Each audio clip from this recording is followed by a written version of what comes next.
Hi there, welcome to Colcester Model Railway. This is not a shed update film, unfortunately, but there will be one coming soon. This is just a little bit of fun. What I did was I kind of poked my head inside the doors of Colcester Depot, and I thought, wouldn't it be good to take a look at some of the locos that I own and rate them as a sort of top 10. So that's exactly what I've done. I wrote down on a piece of paper my top 10 favourite locos. So this has got nothing to do with performance or how many features they may have, but it's more down to my own personal favourites, the ones that I will run the most, the ones I like the most. And I hopefully have come up with a quite an interesting list. Now, most of my fleet is modern traction, so it won't be any surprise that you're going to see a lot of electric and diesel locos. But please do stick around, because there's a bit of a surprise at the end, and I don't think you're going to guess what number one is going to be. So without any further ado, we're going to rattle on now and sift through the various boxes of trains and stuff that I've got accumulated into the shed, and we're going to crack on now with my personal favourite top 10 locos from the Colcester fleet.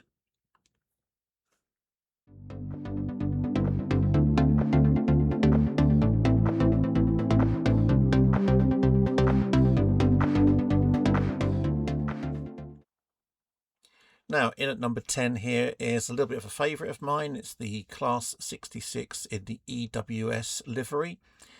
I got this train not because it's packed full of features. In fact, it doesn't have any working lights or anything like that. But what I did was I got it because it's a nice basic model. It does the job that it's supposed to do.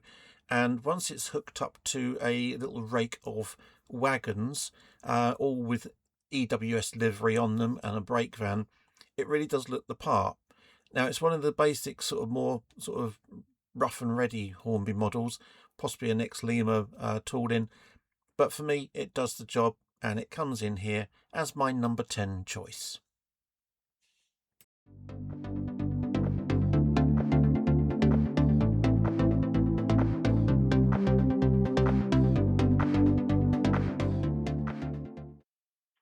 Next up, we have the little Class 08 shunter from Bachmann in the Rail Freight livery. Now, I needed a shunter. I did have a Hornby one, but it stopped working, and I decided I was going to replace it with the Bachmann one. And I kind of like this Rail Freight livery as well, this sort of two-tone grey. So yeah, it's a nice little runner. I've had it out and about on the tracks already, and I kind of like this one. It's a nice sort of all-rounder, and you're going to see it a lot on the Mark IV layout as well, doing little shunting duties back and forth. So yeah, it's a firm favourite, and hopefully it should be a favourite with quite a few others as well when you see it up and running on the layout.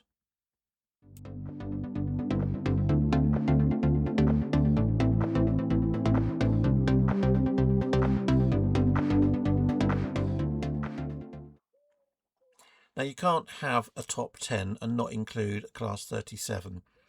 So here I have my choices. Now, I've got several Class 37s. Basically, I have this one in the Network Rail livery, and this one is going to be at the head of a Network Rail train. I've got several coaches and even a breakdown crane as well to go with it. And this is also one of the budget range ones as well from Hornby. Again, I'm not worried about the lack of features on it. it performs its role. However, if you do want a more detailed model, I do have this one from Scale. This 37 is actually quite a weighty logo. It's really sort of heavy, and it's also extremely heavily detailed as well. This will be doing freight runs around the Mark IV layout. It's also possibly going to pull a few passenger services, although I haven't fully decided on that yet. But again, it had to make into the top 10, so another firm favourite.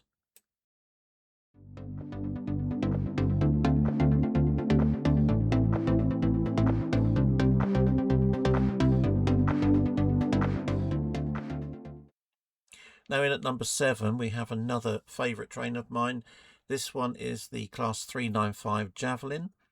Now I started off with the basic railroad version, which was in the Blue Rapier train set, but I since upgraded all of mine to the highly detailed train packs, and I've added additional coaches to them as well. I say it's a real firm favourite. I've ridden on these trains myself a couple of times now. I really love the acceleration on them. The only reason it's down a little bit lower on the list than it would normally have been is mainly because it has been slightly superseded by another high-speed train, which you'll see later on. And that one kind of has taken a little bit of the shine off the Javelin, but not enough to sort of take it out of my top 10. So the Javelin still holds its head high, and it still resides here at a very respectable number 7 in my top 10 list.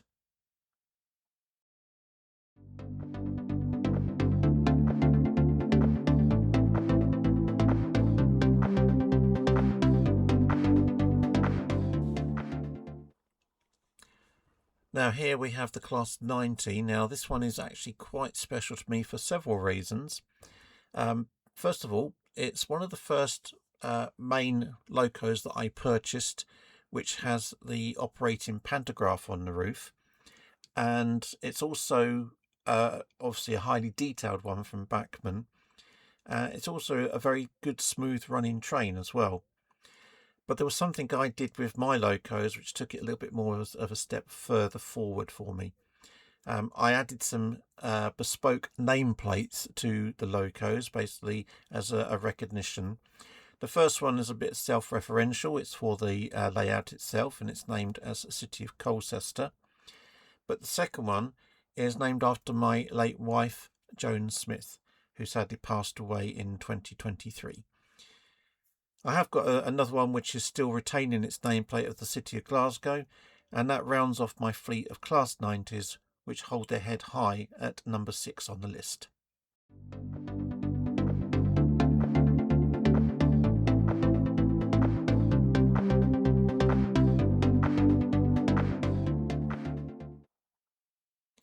Now the good old Class 350 and Silverlink livery. This one I really would not have had Colcester Mark III layout without it. It did every single bit of track testing on that layout, and it ran faultlessly all the while I had that layout up and about. I don't think I had a single derailment with one of these. They're a fantastic little unit. They have a centrally based motor, which means that they're quite good at running up and down gradients as well. So the Class 350s I've got, I have 4 of these packs, and they are absolute stalwarts of the layout. They'll more or less tackle anything that you throw at them, and I think they're a fantastic little train, and I was so glad that Bachmann reintroduced them quite recently as well. So again, that one quite high on my list of trains.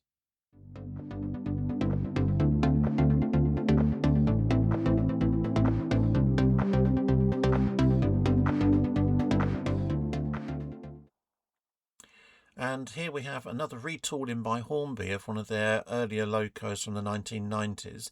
This is the Class 91. Now I've got several versions of this one, including the LNER livery here, and also the original Intercity livery with the swallow logo. And I've also got one of these set up as a Flying Scotsman as well. As soon as Hornby announced they were going to retool and bring out a new version of the Class 91, I knew I had to have one. It's always been a firm favourite of mine, and I just love the sort of the sleek look and lines of it. It's a typical 90s sort of locomotive in that sort of respect. Now, I've also added to these by replacing one of the nameplates on one of my locos again. So on one of the locos, which was originally named the Fusiliers, I have again fitted a bespoke nameplate to it instead. And that one is in memory of my late father, who inspired me in model railways. That's Brian Leslie Smith, and it retains this nameplate now. So once again, the Class 91, fantastic locomotive. I've, I could go on for ages about this one, but I'm not going to. But it resides very sort of highly in my list here at number 4.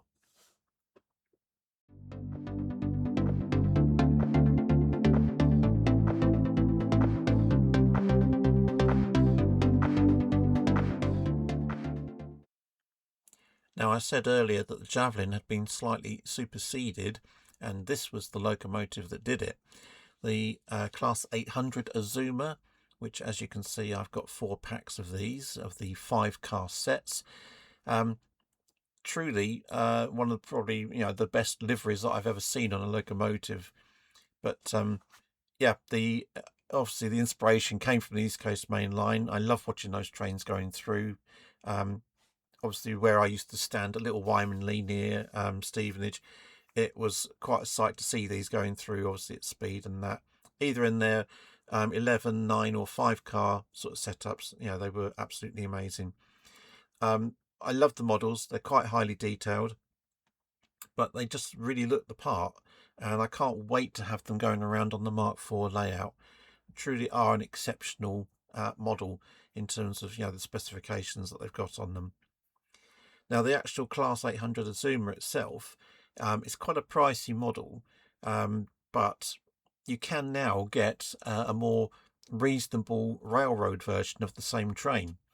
So there's actually nothing stopping anyone getting one of these models now. I think the power car and dummy car pack is about £150. So it's well worth getting, and I certainly, for one, rate the train very, very highly. So it's up here high in my list as well.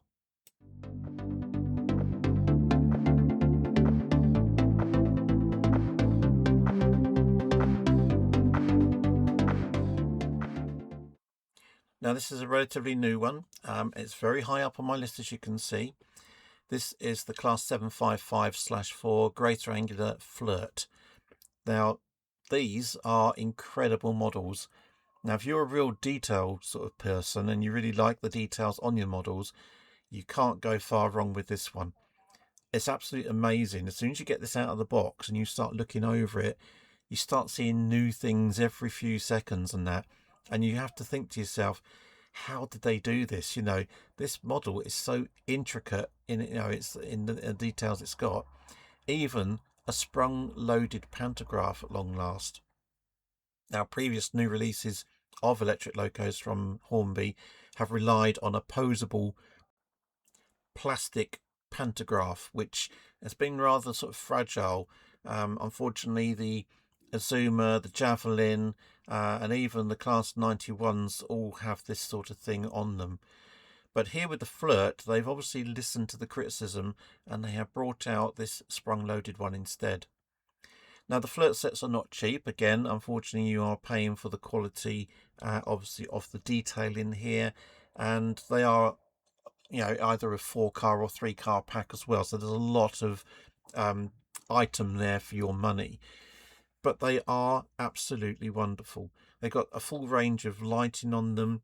They've also got sound files you can download, and if you're prepared to go to the extra expense of adding a 3-chip setup, you can even have additional things on them, like obviously the announcements being made as the train goes into the stations. Truly wonderful model. Now, this wouldn't be a top 10 list if we didn't have some honourable mentions. Some of the trains which didn't quite get into my top 10, but nonetheless, they are quite good in their own right. First up, we have the Eurostar. Now, obviously, you can get this in a train set, but it's fairly basic. It didn't quite get into my top 10 for that reason. but for starting out as a train set, it is quite a good little buy. Next up, we have the Class 802/2 Nova in Transpennine livery. Didn't quite make it into the list because unfortunately I already had another sort of similar unit with the Azuma in there. Likewise, I also didn't include the Class 68. It was a very close call on this one. But at the end of the day, I did decide to go against it, but that doesn't mean to say it's a bad loco. Likewise, same thing can be said with the Akira Scale Class 92. An absolutely phenomenal loco, but I kind of sided more with the 66 for its value, and also, which really couldn't be beaten. And also, sadly, my Class 87 didn't quite make the list. It's a really, really good loco, but I do feel that the Class 90s just slightly pipped this one to the post. So, after all that, what has made my number one spot? I did tease that you might not guess this at the beginning, so here we are. This is my number one loco.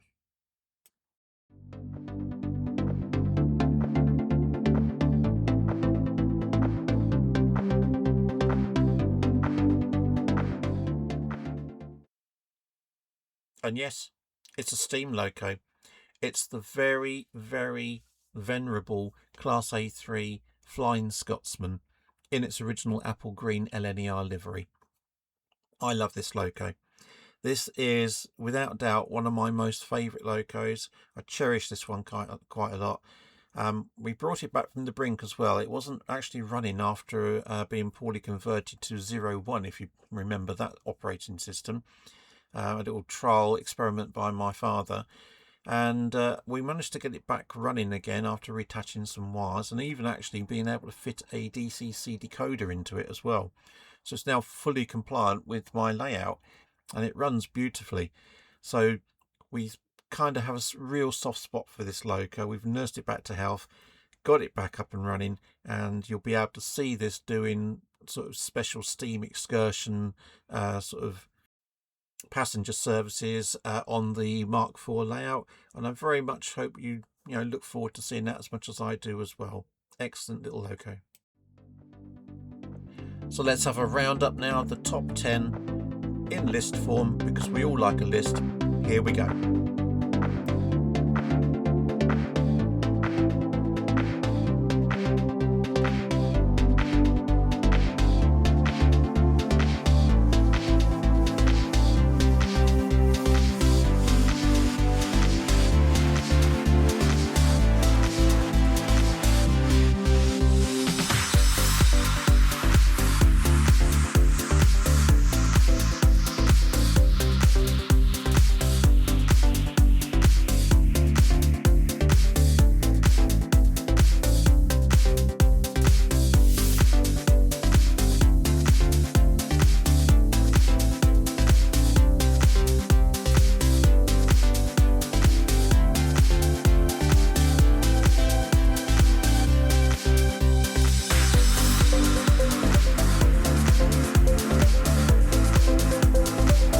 That's it for now then.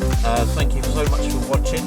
Don't forget to keep an eye out for further Colcester Model Railway videos with the shed layout build now fast approaching. So don't forget to like, comment and subscribe, and I'll see you again fairly soon.